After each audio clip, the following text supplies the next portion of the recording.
Ալեքսեյ Սանդիկով։ Շնորհակալ եմ, պարոն Սարգսյան, այնպես ստացվեց, որ նախորդ երկու գումարումների ընթացքում այս հանձնաժողովը ղեկավարել է ընդդիմադիր, մեր քաղաքական ուժերը, եւ այս գումարման ընթացքում այնպես ստացվեց, որ ամենապրոռուսական քաղաքական ուժը հավակնում է ղեկավարել եվրոպական ուղղությունը եւ պրո-արևմտյան, եթե կարելի այդպես կոչել, քաղաքական ուժը որոշեց ղեկավարել ԵԱՏՄ հարցերով մշտական հանձնաժողովը։ Արդյոք դուք տեսնում եք ԵԱՏՄ-ում մեր զարգացման հեռանկարները եւ եթե, ինչպես մենք հարցրեցինք մեր ընդդիմադիր գործընկերներին, եթե լինի հանրաքվե ԵԱՏՄ կամ ԵՄ, դուք ինչպես եք տեսնում Հայաստանի ապագան։ Շնորհակալ եմ։ Շնորհակալություն, պարոն Սանդիկով։ Նախ սկսեմ առաջին հարցից։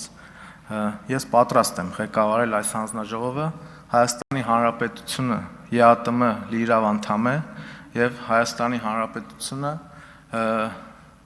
ԵԱՏՄ շահառու հենց երկիր է, սպառող երկիր է եւ ԵԱՏՄ ապրանքաշրջանառության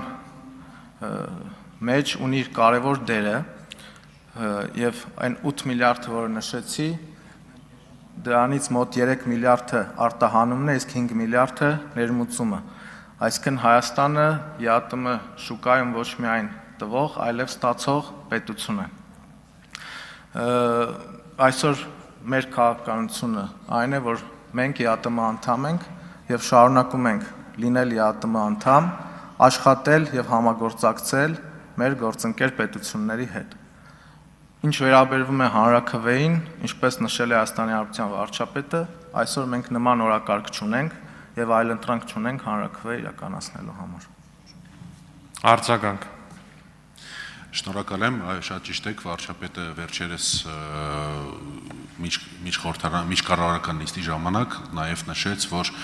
Հայաստանը ԵԱՏՄ-ին տվել է ավելի շատ, քան ստացել է, գումարային առումով, եւ կարծում եմ այս պարագայում մեր համագործակցությունը ԵԱՏՄ շրջանակներում դեռ շատ ու շատ անելիքներ ունի, շատ ու շատ հեռանկարներ ունի եւ ես վստահ եմ, ես ինքս արդեն վերջին նախորդ երկու գումարմանը եւ այս գումարման ընթացքում հավակնում եմ լինել ԵԱՏՄ հանձնաժողովի անդամ, վստահ եմ, որ մենք այս պարագայում անելիքներ շատ ու շատ ունենք եւ ակնկալում եմ, որ դուք ղեկավարելով այս հանձնաժողովը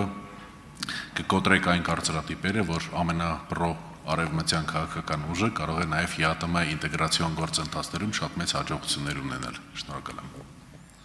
Շնորհակալ եմ, պարոն Սանդիկով։ Իհարկե Հայաստանի շահին պետք է ծառայել եւ ծառայել անմնացորդ։ Ինչ վերաբերում է այսօր ընդդիմությանը պրո-եվրոպական խոսքին, իհարկե շատերս հասկանում ենք, որ դա ընդամենը խոսքեր են եւ ոչ թե համոզմունք, իսկ մեր դեպքում դա գործ է, աշխատանք միտված Հայաստանի Հանրապետության շահին։ Հավանիչ տեսանյութը եւ բաժանորդագրվիչ նորությունները բաց չթողնելու համար